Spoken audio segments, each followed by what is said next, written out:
Bonjour et bienvenue, voici notre tour d'horizon économique, géopolitique, sanitaire et boursier. Nous sommes le lundi 29 juin et pour comprendre comment tourne la planète finance, c'est sur la bourse au quotidien et nulle part ailleurs. Et l'épisode du jour s'intitulera C'est le moment de réviser certaines hypothèses.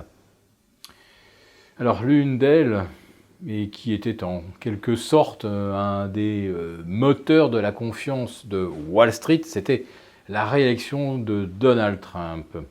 Alors ça fait quand même maintenant près d'un mois qu'il décroche petit à petit dans les sondages, mais là il vient de se passer quelque chose de beaucoup plus marquant ce week-end, puisque d'après un dernier sondage sur un large échantillon, Trump accuserait un retard que l'on peut presque considérer comme irrécupérable par rapport à Joe Biden. Alors, il y a deux choses. Il y a l'écart en lui-même.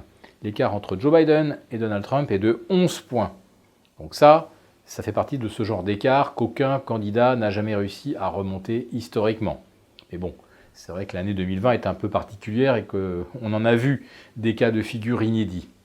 Mais l'autre chose, c'est que Joe Biden passe la barre des 50% d'intention de vote. Ce qui signifie que Donald Trump a perdu beaucoup de supporters. On pourrait très bien avoir le cas de figure suivant. Joe Biden à 46 et Trump à 38. Mais on se dirait, il y a quand même pas mal d'indécis entre les deux. Ça peut balancer. Il y a encore des gens qu'on peut retourner en faveur de Donald Trump. Là, pour que Joe Biden atteigne les 50% d'intention de vote, il faut dire, ça signifie donc qu'il y a déjà des électeurs de Trump qui ont basculé. Il les a perdus.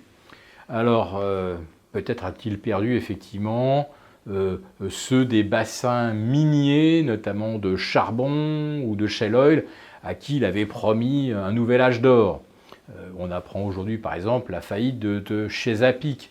Ça fait un an que je vous en parle, de Chesapeake, qui est une sorte de zombie de l'exploitation des gaz de schiste. Ça a été quand même le numéro 2 américain dans les années 2013-2014. Et aujourd'hui, donc, c'est un astre mort. Et on ne fera pas revivre Chesapeake. Et certainement que beaucoup de ses concurrents vont également être contraints de se placer sous la protection de la loi sur les faillites. Donc Trump n'y pouvait rien.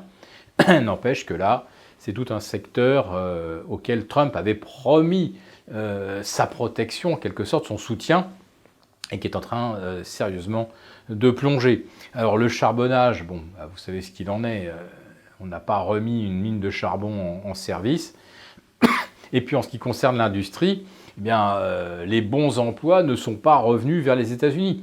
Alors bien sûr, on ne fait pas revenir des usines de Chine, du Mexique ou de Corée comme ça en 2 ans d'un claquement de doigts. Reconstruire une usine, évidemment, c'est le dépôt d'autorisation d'implantation, etc. Mais on aurait pu quand même être sur le chemin d'un rapatriement.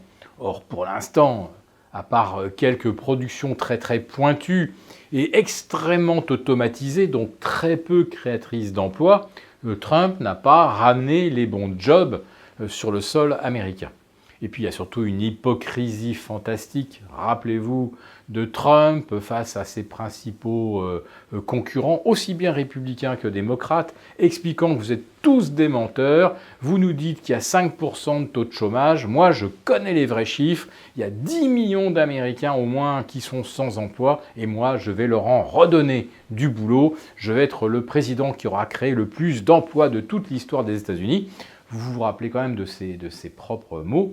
Et aujourd'hui, Trump reprend à son compte ces chiffres, ces chiffres du chômage totalement faux, totalement bidons, pour dire, regardez, nous avons l'économie la plus, nous avions avant le Covid, l'économie la plus vigoureuse depuis des décennies avec le plein emploi. Non, les mêmes chômeurs qui ont voté pour Trump en se disant tiens, voilà enfin un gars qui reconnaît que nous existons, eh bien ceux-là, Ils sont toujours dans leur mobil-home, toujours rejetés en périphérie des grandes villes, sans perspective de trouver du boulot que leur avait promis Donald Trump.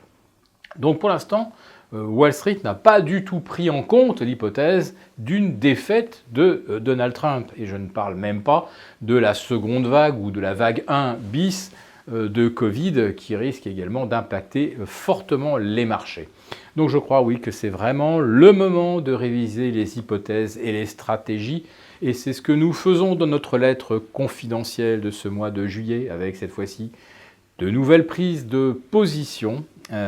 Si vous souhaitez évidemment les découvrir, n'hésitez pas à vous abonner. Et si cette vidéo vous a plu, n'hésitez pas à nous mettre un pouce. On vous retrouve demain, dernier jour du premier semestre.